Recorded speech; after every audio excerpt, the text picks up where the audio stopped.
Bueno, chicos, este video es para repasar más que nada porque es un tema del año pasado, pero con esto después vamos a enganchar el primer tema de quinto año. Este es pasado simple, ¿sí? Ya lo habíamos tocado el año pasado, lo vimos muchas veces. Ustedes tienen una lista de verbos, ¿sí? Que búsquenla porque la vamos a usar este año, ¿sí? La vamos a necesitar. Así que vayan buscándola, porque la vamos a seguir usando.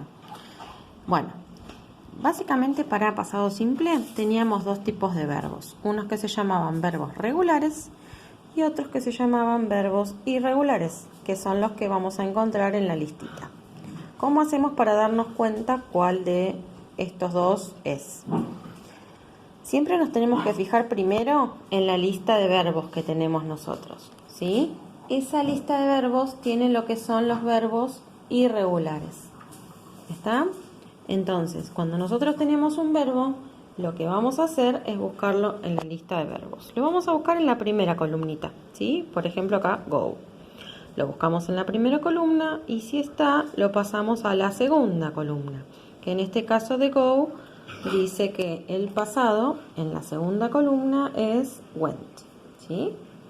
Acá yo busqué, por ejemplo, buy, el pasado dice bought, siempre en la segunda columna. La tercera por ahora no la vamos a usar.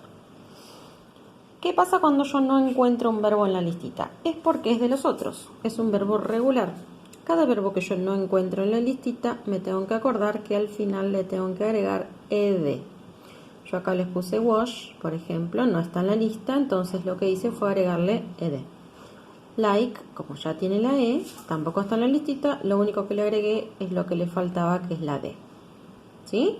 Entonces, eso es lo que vamos a hacer con un verbo para pasarlo a pasado simple. Estamos hablando de una oración afirmativa. ¿Qué pasa cuando yo tengo que armar una pregunta o una oración negativa? Vamos a necesitar el auxiliar. Nosotros ya lo vimos el año pasado, que el auxiliar que teníamos para pasado, el único que había se llamaba did. Para preguntar lo ponemos al principio, ¿sí? Fíjense que yo acá puse did, he, o sea la persona, go. ¿Qué pasó con el verbo? Al estar el auxiliar, no hace falta que yo ponga el verbo también en pasado. Fíjense que no lo puse como lo había encontrado en la lista, sino que lo puse en lo que llamamos infinitivo, como es el verbo antes de pasarlo por la listita, ¿sí? Entonces, did al principio, persona, verbo sin pasarlo al pasado y el resto de la oración y ya armé la pregunta. Negative.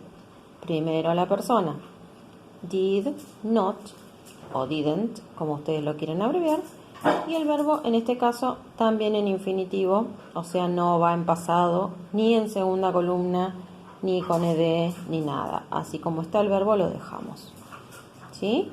Bueno, espero que les haya sido útil el resumen este cortito que les hice. Así después les puedo mandar la actividad que van a tener que hacer. Saludos.